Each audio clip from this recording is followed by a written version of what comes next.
He had seen every kind of performance imaginable. But when this man walked onto the stage carrying notebooks full of memories he was desperately trying to save from the thief called time, Simon Cowell realized he was about to witness something that would redefine what it means to fight for every moment before it disappears forever. The America's Got Talent theater hummed with familiar energy, but tonight there was an undercurrent of something deeper, more poignant, as if the weight of human impermanence had settled into the space where dreams were either celebrated or crushed. His name was David Chen, 38 years old, walking toward center stage with movements that seemed both urgent and careful, as if he understood that every step, every gesture, every moment was precious and fleeting. In his hands, he carried a worn leather journal filled with handwritten songs, stories, and fragments of memories that he was racing against time to preserve. David had been diagnosed with early-onset dementia 6 months ago, a cruel thief that was gradually stealing his memories, his identity, and his connection to the life he had built.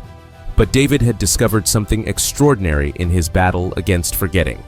While his ability to form new memories was deteriorating, his capacity to create music remained intact, and these creations seemed to anchor his disappearing memories in ways that medicine couldn't achieve. David wore a simple blue shirt and carried himself with the quiet dignity of someone who had learned to treasure every moment of clarity, every flash of recognition, every second when his mind worked the way it used to work. David's journey had begun not with his diagnosis, but years earlier when he first noticed that songs and stories seemed to unlock memories that conventional recall couldn't access. As a music teacher in Connecticut, David had always been fascinated by the way melodies could transport people instantly to specific moments in their past. The diagnosis had been devastating because of what it meant for his relationship with the memories that defined his identity. Dr. Jennifer Martinez, the neurologist who delivered the diagnosis, had explained that early-onset dementia typically progressed rapidly, gradually erasing the experiences, relationships, and knowledge that made David who he was. But during the months following his diagnosis, David made a remarkable discovery. While his ability to remember day-to-day events was deteriorating, his capacity to write songs about his experiences seemed unaffected. When he sat down with his guitar and began creating melodies about specific memories, the act of composition somehow locked those experiences into his mind in ways that ordinary remembering couldn't achieve. It's as if the process of turning memories into songs creates a different kind of storage system in my brain, David had explained to Dr. Martinez. Memories that I can't access through normal recall become available when I approach them through music. The songs seem to protect the memories from whatever process is erasing them. David had begun what he called memory harvesting, a systematic process of identifying important experiences from his life and transforming them into songs, stories, and written narratives that could preserve those memories even if his brain could no longer access them independently. "I'm racing against my own forgetting," David had told his wife Sarah. "Every day I can feel more memories slipping away. But I've learned that if I can turn them into songs before they disappear completely, I can still access them through the music." The process had been both therapeutic and heartbreaking. David would spend hours working to remember specific details about important experiences. His first date with Sarah, the day their daughter was born, family vacations, moments of joy and sorrow that had shaped his identity. Then transformed those memories into musical compositions that captured not just the facts, but the emotions and meanings of those experiences. But David's most remarkable discovery was that his musical memory preservation seemed to benefit not just his own recall, but his ability to help others access and honor their own important memories. When he played his songs for friends and family, people reported that his music helped them remember and appreciate significant moments from their own lives. Standing now backstage at AGT, David felt the familiar urgency that had driven him for months. The knowledge that every moment of clarity was precious, that every song he could still write might be the last, that this performance represented not just entertainment, but testimony to the power of human creativity to fight against the dissolution of self. Tonight, he would attempt to demonstrate that memory and identity could be preserved through artistic creation, that the fight against forgetting could inspire music that honored not just individual experience, but the universal human struggle to hold on to meaning in the face of time's relentless passage. The audience's reaction was immediate empathy mixed with curiosity. Here was a man whose bearing suggested both vulnerability and determination, someone carrying a burden that was invisible, but clearly profound. "Hello," Simon said gently. "What's your name, and what brings you to our stage tonight?" "My name is David Chen," he began, his voice carrying the careful precision of someone who had learned to choose words thoughtfully. "I'm here to share something about memory, music, and the fight to hold on to ourselves when time tries to take everything away." David opened his journal and held it up for the audience to see. "6 months ago, I was diagnosed with early-onset dementia. I'm 38 years old, and my brain is gradually forgetting everything that makes me who I am. My experiences, my relationships, my identity." The theater fell quiet, the weight of David's revelation settling over the audience. "But I've discovered something remarkable," David continued. "While my ability to remember day-to-day events is disappearing, I can still write songs about my memories, and those songs seem to preserve the experiences in ways that my failing brain cannot. Music has become my weapon against forgetting." Simon felt something shift in his understanding. This wasn't going to be a performance about overcoming disability. This was someone documenting his own disappearance while simultaneously creating something beautiful from that loss. "I've been racing against my own forgetting," David explained. "Every morning I sit down with my guitar and try to capture important memories before they disappear forever. I'm turning my life into songs, creating external storage for a failing internal system. Tonight I want to share some of these memory songs with you, not just as entertainment, but as proof that even when our minds betray us, human creativity can preserve what matters most." One of the judges asked gently, "David, how difficult has it been to face this diagnosis at such a young age?" David's expression grew thoughtful. "The hardest part isn't knowing that I'm going to forget everything. It's the urgency to capture what's important before it's gone. I feel like I'm trying to download 40 years of life onto a hard drive that's running out of space. But music gives me hope that the essential parts of who I am can survive even when my brain can't access them anymore." "Show us what you've created," Simon said softly. David positioned himself at center stage with his guitar and opened his journal. "This first song is called Teaching Moments, and it's about my years as a music teacher.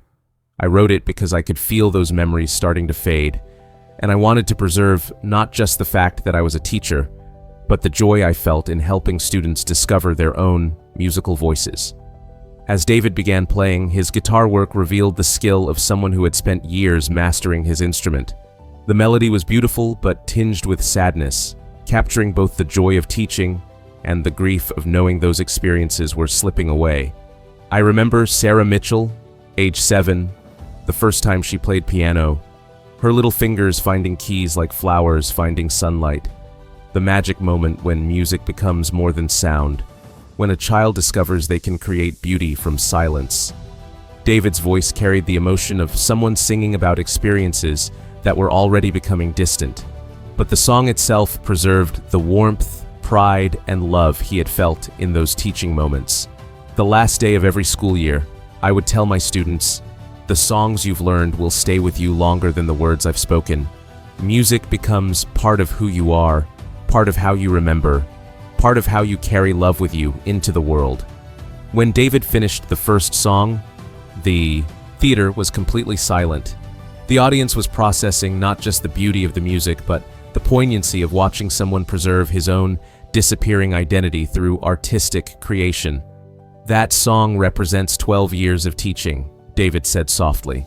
"When my dementia progresses, I might not remember any of their names, but when I play this song, I'll still remember what it felt like to be their teacher." "I have another song," David said, turning to a different page. "This one is called Emma's Lullaby, and it's about my daughter. She's 15 now, and I'm terrified that I'm going to forget what it was like to raise her. This song is my insurance policy against that forgetting. As David began the second song, the melody was tender and deeply personal. 2 a.m. feedings and your tiny fingers wrapped around mine. First steps toward me in our kitchen. Pure joy in your eyes. Teaching you to ride a bike. My hand on your back. The moment I let go and you kept riding forward. David's voice cracked slightly as he sang about experiences that had defined his identity as a father. I might forget your phone number, might not recognize your face, but when I hear this melody, I'll remember how much I love you, how proud I am to be your father, how every day with you has been a gift I want to carry with me, no matter what I lose. By the time David finished, there wasn't a dry eye in the theater. Audience members were crying not just for David's situation, but for their own relationships, their own precious memories. David, Simon said, his voice thick with emotion, what you're doing goes far beyond music. You're creating a library of love, a collection of everything that makes life meaningful. I have one more song, David said, his voice gaining strength. This one is called Still Here, and I wrote it for anyone who's fighting against any kind of forgetting. David's final song was the most powerful, a defiant anthem about the human spirit's refusal to surrender. They say I'm disappearing, fading day by day, but listen to this music, hear what I have to say. The love I've given and received cannot be erased. The songs I've written down will keep my soul in place. I'm still here in every melody I've saved, still here in every memory that music has preserved, still here in the legacy of love I leave behind, still here in the hearts and songs of everyone I've loved. As David sang, the audience began clapping along, not as entertainment, but as participation in David's defiant celebration of human consciousness. When David finished, the theater erupted in a standing ovation that lasted several minutes. People were crying, cheering, and holding each other. Simon walked onto the stage, understanding that David had demonstrated something that transcended entertainment to become testimony and inspiration. David, Simon said, in 30 years of evaluating talent, I have never witnessed anything more powerful than what you've just shared with us. You're showing all of us how to fight against every form of forgetting, how to preserve what matters most through creative expression, how to transform loss into legacy. As the golden buzzer activated, Simon said, David, you've given us proof that love and creativity are stronger than time, stronger than disease, stronger than any force that tries to diminish human dignity. 6 months later, David established the Memory Music Project, teaching people facing memory challenges how to use songwriting to preserve their most important experiences. His techniques proved effective for anyone wanting to honor and protect significant memories. Years later, as David's condition advanced, his songs continued to provide access to important memories that conventional recall could no longer reach. The music he had created became not just personal preservation, but a toolkit for other families fighting similar battles. The time collector who fought against his own disappearance had demonstrated that human creativity could preserve what mattered most, that love expressed through art could survive any threat to memory, and that the battle against forgetting could inspire beautiful creations. The AGT episode featuring David became a cultural phenomenon, sparking conversations about memory and creativity's power to preserve identity. Medical professionals reported increased interest in music therapy for dementia patients. David proved that artistic creation can serve as active resistance against cognitive decline, explained Dr. Martinez. The Memory Music Project expanded internationally with programs in 25 countries. David's techniques were adapted to different cultural contexts while maintaining core principles of creative memory preservation. Elena Rodriguez, whose grandmother had Alzheimer's, attended David's workshop. When we created songs about her childhood, she came alive again.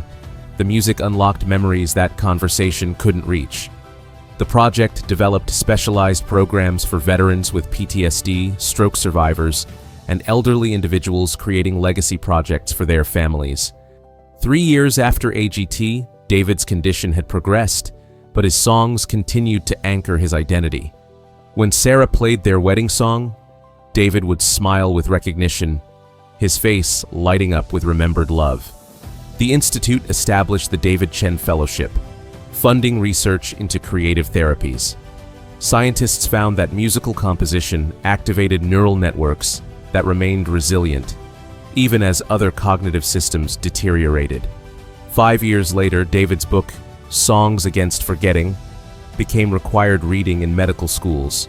His concept of emotional time capsules, songs preserving feelings rather than facts, proved more effective than traditional memory aids. The project's children's program helped young people create musical legacies for aging grandparents, strengthening intergenerational bonds while teaching families to use creativity, maintaining connection across cognitive barriers. Years later, even as David's verbal communication declined, his face would brighten when Sarah played their memory songs. The music continued reaching parts of his consciousness connected to love, even when language and recognition had faded. David's legacy lived on through understanding that creativity could serve as external memory storage, that artistic expression could preserve identity when biological systems failed, and that love transformed into art could outlast any disease. The man who raced against forgetting had shown the world that human consciousness, expressed through creativity, could survive any threat to memory, proving that the most important parts of who we are exist not just in our minds, but in the art we create.